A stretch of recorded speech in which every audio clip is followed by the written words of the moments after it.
Hello friends, मैं हूँ Preeti and welcome back to my channel. आप सभी कैसे हैं? आई होप आप सभी ठीक होंगे। तो चलिए आज बना लेते हैं पनीर मसाला। एकदम ढाबा स्टाइल में बनाएंगे। और पनीर मसाला तो आपने बहुत बार बनाया होगा, लेकिन मैंने थोड़ा सा यूनिक तरीके से बनाया है, इसलिए आप इस वीडियो को पूरा देखिएगा। और इसी के साथ साथ हम बना लेंगे मल्टी लेयरिंग वाला पराठा, लच्छा पराठा, जो कि बहुत ही ज़्यादा टेस्टी लगता है। इस पनीर मसाले की रेसिपी के साथ आप देख सकते हैं कितनी ज़्यादा इसमें मल्टी लेयर निकल के आई है। तो चलिए फटाफट से इस रेसिपी को शुरू कर लेते हैं। पनीर मसाला बनाने के लिए सबसे पहले यहाँ पे मैंने पनीर ले लिया है। पनीर को आप अपने अकॉर्डिंग जैसे आप चाहते हैं उस तरीके से कट कर लेना है। मैंने यहाँ ट्रायंगल शेप में कट कर लिया है। 250 ग्राम मैंने पनीर लिया है। तो सबसे पहले हम मसाला रेडी कर लेंगे पनीर के लिए। तो यहाँ पर मैंने ले लिया है एक बड़े साइज का प्याज, और उसी के साथ साथ मैंने काश्मीरी मिर्च को भिगा के रखा था, और काजू को 3 से 4 काश्मीरी मिर्च और 4 से 5 काजू ले लेना है। उसी के साथ साथ आधा इंच जिंजर अदरक और 6 से 7 लहसुन ले लेना है। अब सबसे पहले हमें क्या करना है कि यहाँ पे मैंने एक शिमला मिर्च लिया है और मैंने प्याज के लेयरिंग को अलग कर दिया है। तो इसके ऊपर हमें ऑयल या बटर ग्रीस कर लेंगे। तो यहाँ पे मैंने शिमला मिर्च और प्याज के ऊपर ऑयल ग्रीस किया है। अब ऑयल ग्रीस करने के बाद में हम इसे हल्का सा रोस्ट कर लेंगे। बहुत ज़्यादा हमें इसे रोस्ट नहीं करना है।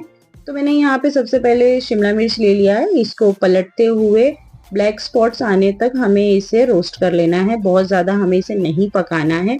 इससे ये होगा कि हमारा पनीर मसाले का जो टेस्ट है वो बहुत अच्छा आ जाता है, और हल्का सा इसमें से स्मोकी फ्लेवर आता है। ओवर स्मोक नहीं होता, लेकिन बहुत अच्छा टेस्ट आता है।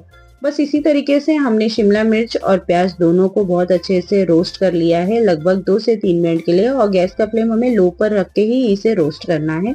अगर आपके पास नेट है तो आप नेट के ऊपर रख के दोनों को रोस्ट कर सकते हैं बहुत अच्छे से। तो बस इस तरीके से हमने इसे रोस्ट कर लिया है। अब क्या करेंगे कि सबसे पहले हम पनीर को फ्राई करेंगे। ये टोटली ऑप्शनल है। अगर आप पनीर को फ्राई करना चाहते हैं तो भी कर सकते हैं, और नहीं करना चाहते हैं तो डायरेक्ट ही आप पनीर मसाला में डायरेक्ट पनीर को ऐड कर सकते हैं। मैंने यहाँ पर बटर ऐड किया है, और मैं हल्का सा पनीर को रोस्ट कर ले रही हूँ। हल्का सा मैं इसे पका ले रही हूँ, जिससे कि ये बहुत ही ज़्यादा टेस्टी लगता है। तो हल्का कलर आने तक हमने पनीर को फ्राई कर लिया है। अब पनीर को हम साइड में रख लेंगे और सेम पैन में हम मसाला रेडी करेंगे। तो मसाले के लिए मैंने यहाँ पर सेम पैन में 1 छोटा चम्मच तेल डाला है, और जितने भी हमने पहले से मसाले कट करके रखे थे सारी चीज़ों को साथ में डाल देना है। इसके बाद में इसे हल्का सा सॉफ्ट होने तक हमें पका लेना है। ज़्यादा ओवर कुक नहीं करना है, बस ट्रांसल्यूशन होने तक हमें पका लेना है। जैसे ही ट्रांसल्यूशन हो जाए उसके बाद हम इसमें ऐड कर देंगे एक टमाटर। टमाटर हमें थोड़ा सा पका हुआ यूज़ करना है, इससे इसका टेस्ट बहुत अच्छा आता है और खट्टापन नहीं आता है। बस इस मसालों को पकाने के बाद में इसे हमें बहुत अच्छे से ठंडा कर लेना है। ठंडा करने के बाद ही हमें मसाला बनाना है। अगर ये मसाला ठंडा नहीं होगा और हम डायरेक्टली इसका पेस्ट बना देंगे तो सब्जी का जो कलर है वो पूरी तरीके से अच्छा नहीं आएगा। इसलिए हमें इसे अच्छे से ठंडा कर लेना है। अब इसे मिक्सर ग्राइंडर जार में ट्रांसफ़र कर लेंगे और पेस्ट बना लेंगे। तो यहाँ पे पेस्ट रेडी हो गया है, इसे अब साइड में रख लेंगे। तो चलिए अब मल्टी लेयरिंग वाला लच्छा पराठा बना लेते हैं। लच्छा पराठा बनाने के लिए यहाँ पे मैंने मैदे का इस्तेमाल किया है। तो मैंने 1.5 कप मैदा लिया है। आप इसकी जगह आटे का भी इस्तेमाल कर सकते हैं, लेकिन मैदे से जब हम बनाते हैं तो इसमें लेयरिंग जो है वो बहुत अच्छी सी निकल के आती है। अब इस आटे में हम ऐड करेंगे नमक, और इसी के साथ साथ हमें आधा छोटा चम्मच शक्कर ऐड करना है। अगर शुगर पाउडर है तो बेस्ट है, आप वो डालिए। और अब ले लेंगे 1 छोटा चम्मच तेल। तेल डालने के बाद पहले सारी चीज़ों को बहुत अच्छे से हमें मिक्स कर लेना है। मिक्स करने के बाद में हमें थोड़ा थोड़ा करके पानी ऐड करना है और आटे को अच्छे से गूंद लेना है। आप इस आटे को दूध के साथ भी लगा सकते हैं, या फिर दूध और पानी मिक्स करके भी इस आटे को लगा सकते हैं। तो बस इसी तरीके से हमें इस आटे को रेडी कर लेना है। और जब आटा रेडी हो जाए इसके बाद हमें इसे रेस्ट पे रख देना है। लगभग आपको आधे घंटे तक इसे रेस्ट पे रखना है। तो इसे हम कवर करके कम से कम आधे से 1 घंटे के लिए रेस्ट पे रख देंगे। और आटे के ऊपर हमें घी लगा देना है। घी लगाने के बाद इसे कवर करके साइड में रख देना है। तो चलिए अब पनीर मसाला बना लेते हैं। पनीर मसाला बनाने के लिए यहाँ पे मैंने 2 बड़ा चम्मच तेल लिया है। तेल जैसे ही गर्म हो जाए अब इसमें हम मसाला ऐड कर देंगे, जो कि हमने पहले से ही प्रिपेयर करके रखा हुआ था। अब मसालों को तेल के साथ में मिक्स कर लेना है। और गैस का फ्लेम हमें मीडियम टू लो पर रख के ही इस मसालों को पकाना है, बहुत हाई फ्लेम पे हमें नहीं पकाना है। तो अब इसमें ड्राई मसाले ऐड कर देंगे। मैंने यहाँ पर ऐड किया है 1 चम्मच काश्मीरी मिर्च का पाउडर, आधा चम्मच मिर्ची पाउडर तीखी वाले, और 1 चम्मच जीरा पाउडर, धनिया पाउडर, और सारी चीज़ों को बहुत अच्छे से मिक्स कर लेंगे। अब ये ड्राई मसालों को हमें बहुत अच्छे से पका लेना है, इसके लिए हमें इसे कवर करके पकाना है। तो लगभग हमें 3 से 4 मिनट के लिए इस मसालों को पकाना है, जब तक कि ऑयल जो है वो सेपरेट नहीं हो जाता।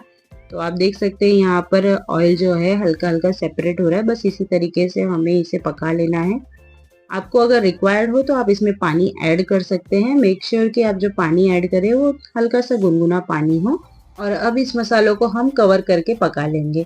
बीच बीच में हमें चेक करते रहना है इस मसालों को। तो आप देख सकते हैं मसाला जो है वो बहुत अच्छे से पक चुका है।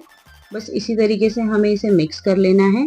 मिक्स करने के बाद अब इसमें ऐड कर देंगे टेस्ट के हिसाब से नमक, और हमने जो पहले से शिमला मिर्च और प्याज को रोस्ट करके रखा था उसे इस स्टेज पे ऐड कर देंगे। हमें पहले ही नहीं ऐड करना है क्योंकि ये ऑलरेडी 50% कुक हो चुके हैं। अब लास्ट में हम इसमें ऐड करेंगे पनीर। पनीर ऐड करके पनीर और मसालों को बहुत अच्छे से हमें मिक्स कर लेना है। और उसके बाद हम इसमें ऐड करेंगे रोस्टेड किया हुआ कस्तूरी मेथी। कस्तूरी मेथी को हमें स्किप नहीं करना है, इससे बहुत ही अच्छा फ्लेवर आ जाता है हमारे पनीर मसाला में। तो देखिए यहाँ पर पनीर मसाला बन करके रेडी हो गया है। कितना अच्छा कलर आया है और बहुत ही ज़्यादा टेस्टी बनता है इस तरीके से अगर पनीर मसाला बनाते हैं। तो चलिए अब मल्टी लेयरिंग वाला लच्छा पराठा बना लेते हैं। तो चलिए आटे को फिर से थोड़ी देर के लिए गूंद लेना है, लगभग 1 मिनट के लिए वापस से इसे गूंद लेना है ताकि ये सॉफ्ट हो जाए। अब यहाँ पर हमें जितने पराठे बनाने हैं उस तरीके से हम इसे डिवाइड कर लेंगे। तो मैंने यहाँ पे इन पराठों को प्लेटफॉर्म पे बनाया है, किचन के प्लेटफॉर्म पे। तो उसे पहले अच्छे से क्लीन कर लेंगे। क्लीन करने के बाद में हमें इस डो को रोल करना है, और आपको जितना पराठा बनाना है उस तरीके से आप इसे डिवाइड कर सकते हैं। तो मैंने लगभग यहाँ 3 से 4 पराठा बनाया है, और इस तरीके से रोल करते हुए हमें लोइयाँ बना लेना है, जिस तरह हम रोटियाँ बनाते हैं बस उसी तरीके से। और एक लोइयाँ हमें लेना है और बाकी के जो बचे हुए हैं उसे हमें कवर करके साइड में रखना है। तो इसे कवर करके अब साइड रख देंगे और इसे रोल करते हुए हम इसका लच्छा पराठा बनाएंगे। लच्छा पराठा बनाने के लिए आप जितना ज़्यादा हो सके उतना हमें इसे पतला बेलना है रोलिंग पिन की मदद से। तो जितना ज़्यादा हो सके आपको उतना बड़ा पराठा बनाना है। सबसे पहले उतनी बड़ी रोटी बनानी है। तो इस तरीके से मैंने इतनी बड़ी रोटी बना ली है। रोटी बनाने के बाद में अब हमें क्या करना है कि इसे चाकू की मदद से इसके ऊपर स्ट्रिप लगाना है, लाइन करना है। तो जितनी पतली लाइन आप इसमें बनाएंगे, जितनी पतली स्ट्रिप बनाएंगे, लच्छा पराठा की जो लेयरिंग है वो उतनी ज़्यादा निकलेगी, यानी मल्टीपल लेयर बाहर निकल के आएंगे। तो मेक श्योर कि आप जब भी लच्छा पराठा बना रहे हैं तो आपको जो स्ट्रिप बनानी है वो बहुत पतली पतली सी बनानी है। अब इस पे हम ऐड कर देंगे घी। तो मैंने यहाँ पे देसी घी का यूज़ किया है, अब इसकी जगह बटर का भी इस्तेमाल कर सकते हैं। अब क्या करेंगे कि मैदा को हमें बहुत अच्छे से इसके ऊपर डस्ट करना है, बहुत अच्छे से मैदे को छिड़क के स्प्रेड कर लेना है, फैला लेना है। इससे ये होगा कि जो लेयरिंग है, जो पतली पतली स्ट्रिप है वो एक दूसरे में चिपकेगी नहीं। जब ये पकाएंगे हम तो अच्छे से ये सारी लेयर जो है वो बाहर निकल के आएगी। तो बस इस तरीके से हमने चाकू की मदद से सारे स्ट्रिप को एक तरफ कर लिया है। अब सारी लेयर को एक तरफ करने के बाद में इसे हाथ की मदद से इसे हम रोल करेंगे। तो सबसे पहले हमें इसे क्या करना है कि स्ट्रेच करना है। तो आप जितना ज़्यादा स्ट्रेच कर सकते हैं उस हिसाब से आप इसे स्ट्रेच कीजिए। और थोड़ा सा ऊपर से अगर आपको लग रहा है तो आप इसके ऊपर बटर या घी लगा सकते हैं। तेल का इस्तेमाल नहीं करना है, तेल से ये चिपक जाते हैं एक दूसरे में। तो इस तरीके से हमें इसे स्ट्रेच करना है, खींचना है, ताकि ये स्ट्रिप जो है वो और लंबी बन जाए। तो यहाँ पर मैंने थोड़ा सा इस पे और घी लगा दिया है। तो चलिए अब इसे रोल कर लेते हैं। रोल करने के लिए हमें इसे अपने हाथ पे रखना है, उंगलियों पे रखना है, उंगलियों पे रख के इस तरीके से रोल करना है, जिस तरीके से हम थ्रेड को रोल करते हैं। तो बस इस तरीके से हमें रोल करते हुए ऊपर की ओर या फिर नीचे की ओर जो लास्ट वाले पॉइंट है उसको प्रेस कर देना है। फिर आगे पीछे इस तरीके से हाथ की मदद से प्रेस करते हुए इसे हम रेस्ट के लिए रख देंगे। रेस्ट पे रखने से पहले हम इसके ऊपर थोड़ा सा घी लगा देंगे।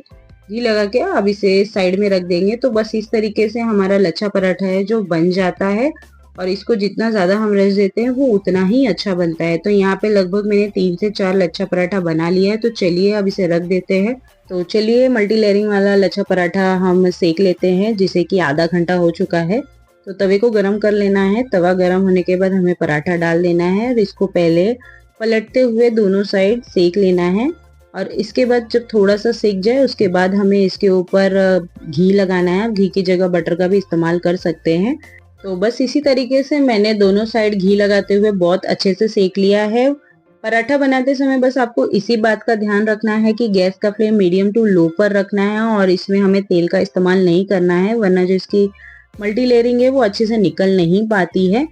तो हमारा लच्छा पराठा बन करके रेडी हो गया है। मैं इसकी आपको लेयर निकाल के भी दिखाती हूँ कि कितनी मल्टी लेयर वाला पराठा हमारा बन के रेडी हो गया और बहुत ही ज़्यादा क्रिस्पी बनता है।